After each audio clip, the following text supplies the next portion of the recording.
14 of exercise 5.2. How many multiples of 4 lie between 10 and 250?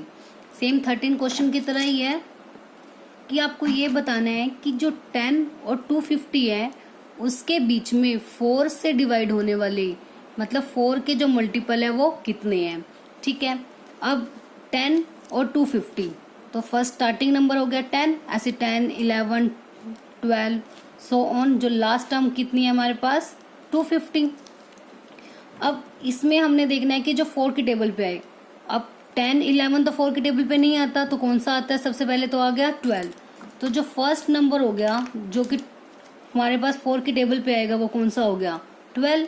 उसके बाद next निकालना है तो 12 + 4 16, 16 + 4 20 एंड सो ऑन. ऐसे लास्ट नंबर निकालना है.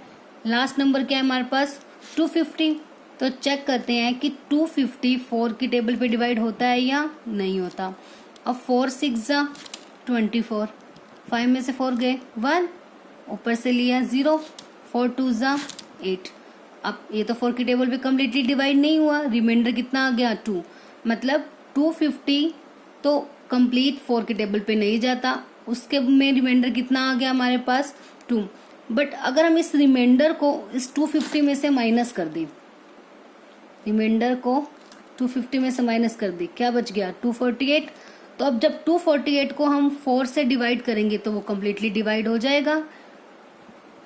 ठीक है, क्योंकि जो रिमाइंडर आया था हमने उस रिमाइंडर को ही हटा दिया, तो जो बाकी का बचा हुआ नंबर होगा तो ऑब्वियस है कौन सी टेबल पे आएगा 4. तो ऐसे ही अगर आपने चेक करना है तो क्या करेंगे, जो लास्ट नंबर है उसको 4 से डिवाइड कर दिया और जो भी रिमाइंडर आएगा हम उस वैल्यू में से उसको माइनस करेंगे तो वो नंबर हमारे पास आ जाएगा लास्ट, जो कि 4 की टेबल पे एग्जैक्टली डिवाइड होगा. तो अब हमें ये बताना है कि 12, 16, 20 ऐसे तो बहुत सारे होंगे ना, 24, 28. तो आपको यही बताना है कि ऐसे कितने नंबर्स हैं 10 और 250 के बीच में जो 4 की टेबल में लाई करते हैं. ठीक है, तो हमने ये राइट कर दिया कि जो 4 के मल्टीपल थे जो कि 10 और 250 के बीच में लाई करते हैं वो ये वाले होंगे. अब हमें ये निकालना है कि वो ऐसे कितने नंबर होंगे. ऐसे कितने नंबर होंगे मतलब हमें n की वैल्यू फाइंड आउट करनी है. फर्स्ट ऑफ ऑल हमारे पास a क्या है, जो फर्स्ट टर्म है दैट इज 12, और उसके बाद d second term minus first term 16 - 12. तो 16 - 12 कितना आ गया 4.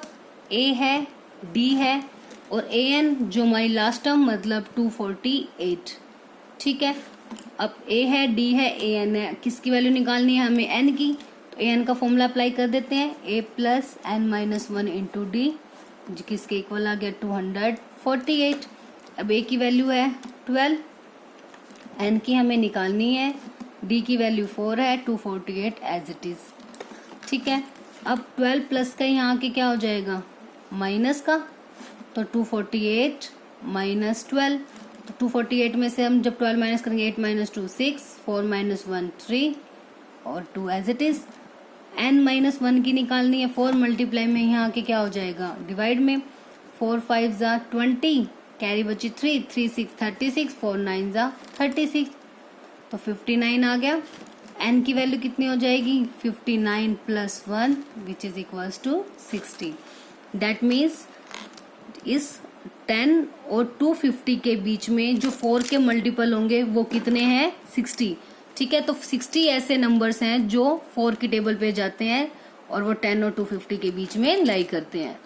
Now question number 15, for what value of n are the nth term of 2 APs equal. मतलब अब आपको 2 APs गिवन है अलग अलग. फर्स्ट AP है 63, 65, 67 and so on, and second AP है हमारे पास 3, 10, 17 एंड सो ऑन. ठीक है, अब 2 APs हैं. अब इन्होंने ये बोला है कि कौन सी वैल्यू के लिए, for what value of n की किस वैल्यू के लिए इन दोनों की जो n टर्म है वो इक्वल होगी. ठीक है, तो इसका मतलब इन दोनों की n टर्म मतलब an को हमने क्या रखना है इक्वल. देखो कैसे सॉल्व करेंगे. फर्स्ट AP हमारे पास ये है, सेकेंड AP ये है. ठीक है, अब हमने n की वैल्यू निकालनी है, ऐसी वैल्यू जिस केस में ये दोनों एक दूसरे के इक्वल आ जाएंगे. मतलब कौन सी वैल्यू के लिए दोनों AP आपस में इक्वल होंगे। तो पहले इस एपी की एन टर्म निकालते हैं। एन टर्म के लिए ए की वैल्यू चाहिए। ए कितना है हमारे पास 63।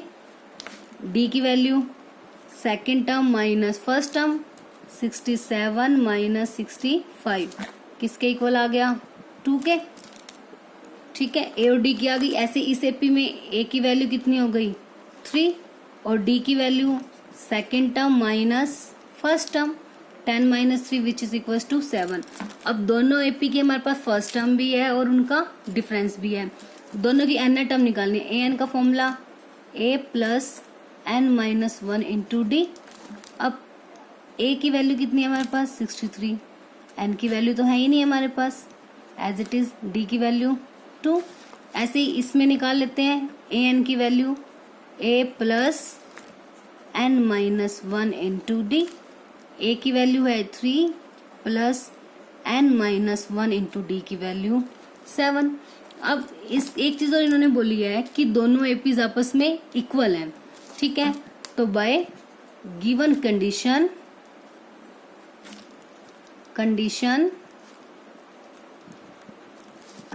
nth term of both APs equal. Both AP की जो nth टर्म है वो कैसी है इक्वल है। तो दोनों टर्म को इक्वल रख देते हैं। फर्स्ट ये वाली और ये, मतलब 63 plus n minus 1 into 2 equal हो जाएगा 3 प्लस n माइनस 1 इंटू 7 के। दोनों की n टर्म को क्या कर दिया हमने इक्वल, और वहां से हमें किसकी वैल्यू निकालनी है n की। तो अब इसको सॉल्व करेंगे तो 63 प्लस n माइनस 1 इंटू 2, तो 2 की मल्टीप्लाई दोनों के साथ होगी 2n माइनस का 2 इक्वल हो जाएगा 3 प्लस 7n माइनस का 7। ठीक है, अब n वाली टर्म को एक साथ रख देंगे, कांस्टेंट टर्म को एक साथ। ठीक है, अब उससे पहले एक बार ये कर लेते हैं 63 माइनस 2 कितना हो जाएगा 61 प्लस का 2n। ऐसे ही 3 माइनस 7 तो 7n माइनस का 4। अब 7n प्लस का 2n इधर आके क्या हो गया माइनस का 2n। अब 61 यहाँ पॉजिटिव है, माइनस 4 यहाँ आके क्या हो गया प्लस 4। तो 61 प्लस 4 इक्वल आ गया 7n माइनस का 2n। 61 प्लस 4 65, 7 में से 2 गए 5n, तो 65 बाय में 5 which is equals to n। तो वहां से n की वैल्यू कितनी आ गई 13। डेट मीन्स इन दोनों की जो 13th टर्म होगी, इस सीरीज की भी और इसकी भी, दोनों एपीज की 13 टर्म जो है वो इक्वल होगी।